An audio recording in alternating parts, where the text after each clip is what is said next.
Good afternoon. Hopefully we are up and live. I had actually no technical difficulties, so this is great. Yay!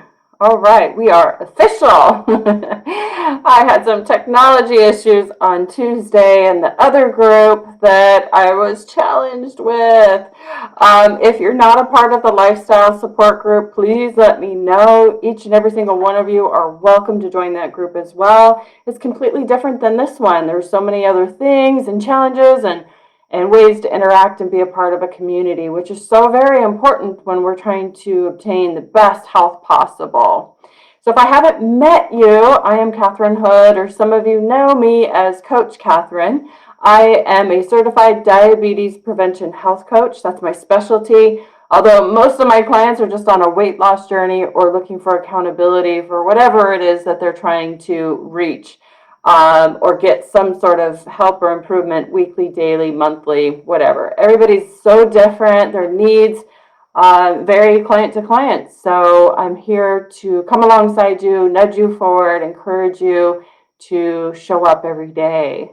I love this group. It's smaller, it's intimate, there's not a lot of activity, but I hope that that will change. If you know of someone that is a pre-diabetic or type 2 diabetic, please invite them to this group. Let's grow this group. Let's grow bonds and help one another and teach each other ways or techniques to get control of our blood sugar levels. I have been insulin dependent, so I know what it's like to inject myself with insulin. I know what it's like to go to the store and be super confused and frustrated and cry and yeah.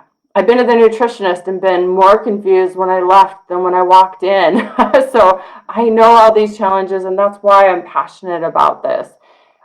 Today, I wanted to talk about dairy. Dairy is something that I see coming up in conversations in this group and other groups that are a little bit confusing. So I wanted to kind of give you some of my own perspectives, my own thoughts surrounding dairy.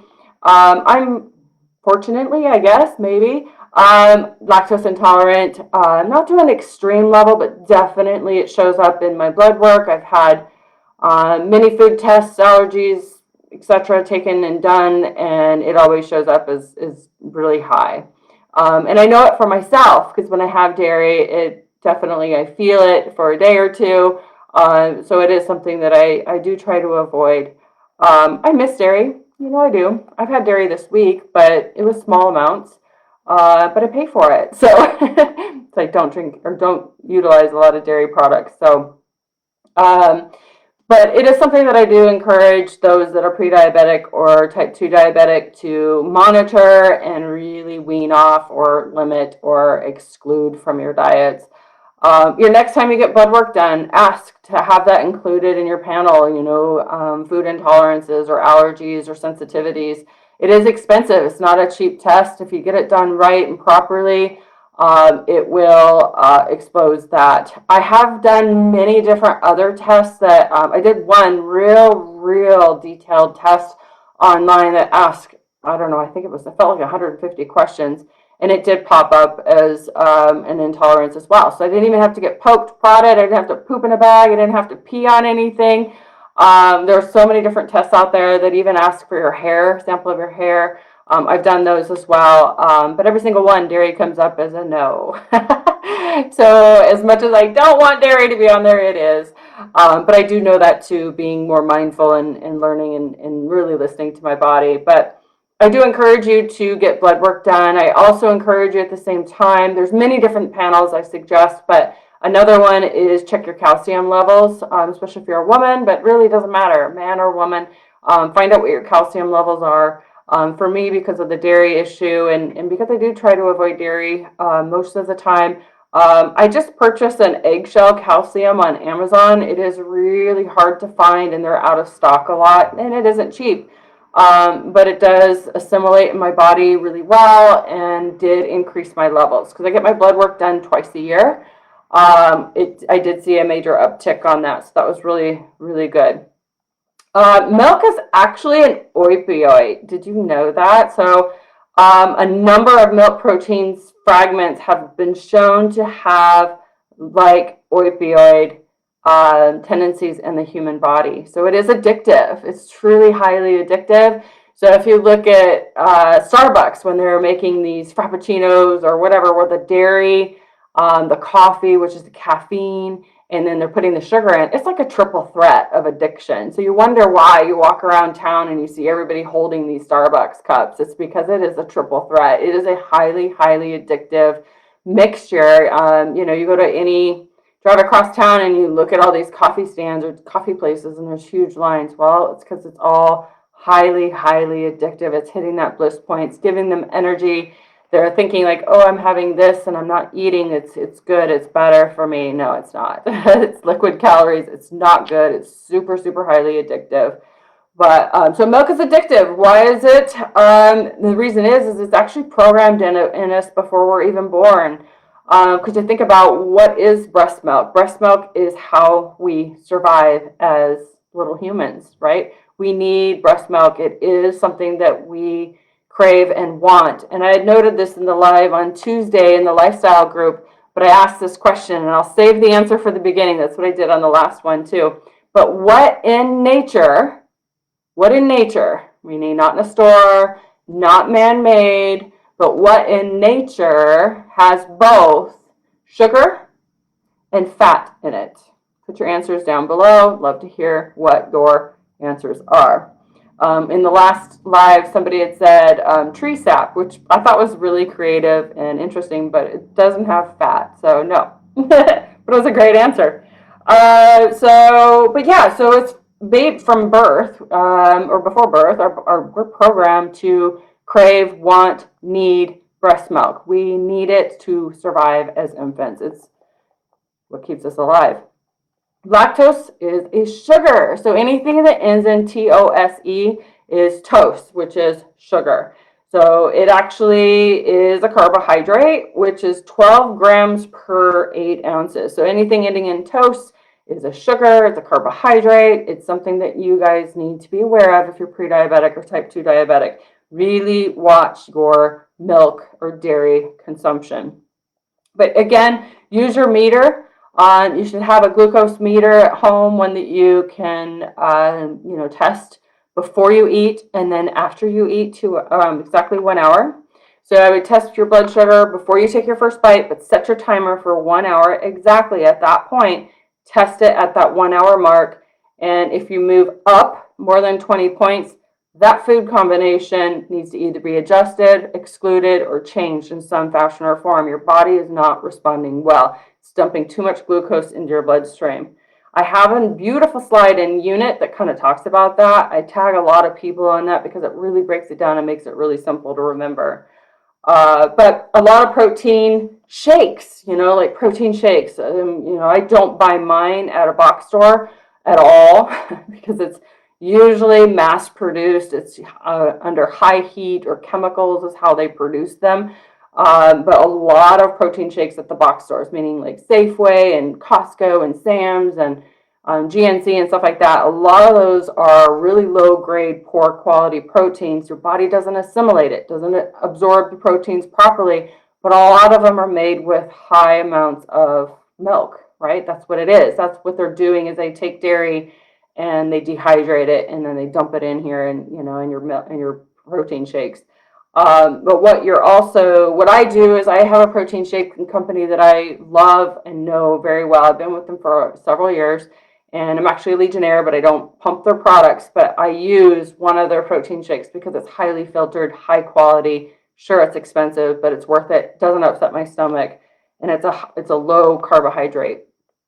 But back to listening to your body, one of the things I really suggest is if you kind of think that this is silly, this is debunk or whatever, I really highly recommend you challenge you. In fact, I dare you, whatever it is that I need to say to get you to do it. But for 2 weeks minimum, remove dairy.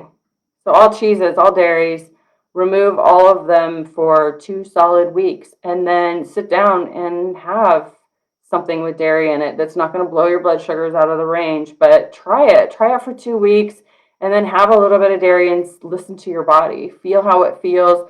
Oftentimes, the repercussions don't happen right away. Sometimes they happen an hour or 2 hours or the next day. But the typical upset stomach, feeling sour, indigestion, like the burping, the bloat, the gas, the diarrhea, or some people have constipation. It ends up different for each person, but really, dairy is very, very hard to process and break down. But also check your blood sugars, see how it responds. Sometimes my clients will report feeling sluggish, brain fog, feeling gross, or phlegm, lots of phlegm, or sneezing, or different things that they didn't realize that was associated with dairy. But there was a nutritional study in the Journal of Nutrition. A diet low in dairy is associated with lower diabetes risk. So that was a Journal of Nutrition. They did a study, and that's what it came up with. So dairy is definitely something that we need to look at limiting or removing. There was another study that I looked up by American Journal of Clinical Nutrition. A diet higher in dairy as an adolescent, so as a kid, when you're growing up, if you have high amounts of dairy, is proven. They've actually got stats that prove that they are at greater risk to get type 2 diabetes as an adult. One of the other things that I looked up that I thought was interesting on calories for 8 ounces of whole milk, it's 149 calories, which I typically ride my bike this time of year for about 20 minutes, and I'm burning anywhere from 125 to 140 calories. So I was like, whoa. So 8 ounces, which is just 1 cup of milk, 149 calories, where almond milk or flaxseed milk, flax milk is 24 to 39 calories. So a significant difference. And that is what was recommended too. I switch between coconut and oat milk, but you've got to be really, really cautious. Look at labels. A lot of them have sugar. Obviously, the ones that taste better, you would definitely might want to take note of what's on the label. But milk and dairy are the top sources of saturated fat too, things that we need to avoid for bad cholesterol and our heart health. So, yeah, Sherry, you're right. It is what's in nature that does have sugar and fat in it. The only thing is breast milk. And why is that? It's, again, comes back to survival as an infant. That's what we are looking for. That's what we're hunting for. But yeah, fat and sugar is milk. Yeah. So you're right. You guys are both right. Excellent. Thank you. Thank you for tuning in. But yeah, so I want to try to keep these under 15 minutes, which I scored today. I try to keep my notes short and concise. But I do see dairy popping up in a couple of my clients' journals. If you're not aware, I do have a wellness app. It's $85 a month. I monitor you every single day, twice throughout the day. What you're eating, what you're drinking, your hydration, your movement, your stress level, your sleep. Monitor all those things that are really important that do impact your blood sugar levels. And we get on a call every 2 weeks. $85 is super, super cheap. Where it's at least 120 an hour, where, excuse me, had a reminder. So it's a very, very, very good deal. If that's something that interests you, that you just need that extra accountability and help and push, let me know. It's there for you. But other than that, in the other group, I think I'm actually going to start advertising it here this weekend, I believe. But I want to do a sugar detox, a 2-week sugar detox challenge starting January 2nd. So that should be starting, the post should start posting, I think, this weekend, letting you guys know you're welcome to be a part of it. It is a group challenge on my wellness app, and the final day to register is December 30th. It's only $10. I have to charge because it is a platform that I pay for every month. But it will be fun. There's recipes, there's grocery lists, there's all kinds of things built into it. It's a great, great program. So it's 2 weeks to get rid of sugar. There's a lot of education that's built into it as well about, the hidden sugars that we all need to be aware of. So, all right, guys. Well, thank you. Yay. Yeah, good. I'm glad. Thank you, Sherry. And you're so engaging in the group, Sherry. Thank you so much. That really, it warms my heart, because if it wasn't for you engaging, like and other people engaging, I probably would just scrap the groups. Like, what's the point?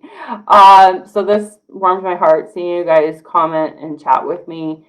That's what this is about, is connection and making a difference in your guys' life. So Please utilize the group if you're feeling stressed, you're having challenges, you're finding some sort of barrier or need help with something. Post in the group. Let us help you. Let us chime in and give you our, life experience. We're all coming at different levels and at different parts of our journey and have different experiences and hopefully can help one another. Or if you have something to celebrate, maybe your A1C dropped or you're losing weight or whatever it is that's doing well. Let's celebrate that too. Let's keep the group moving and positive and inspirational. So thank you guys so much, and I will see you next week, right? Oh, wait, is next week Christmas? Oh, it'll be Christmas Eve. I'll do this. I'll do the live. That's cool. I'm good with that. All right, guys. Thank you. See you next week.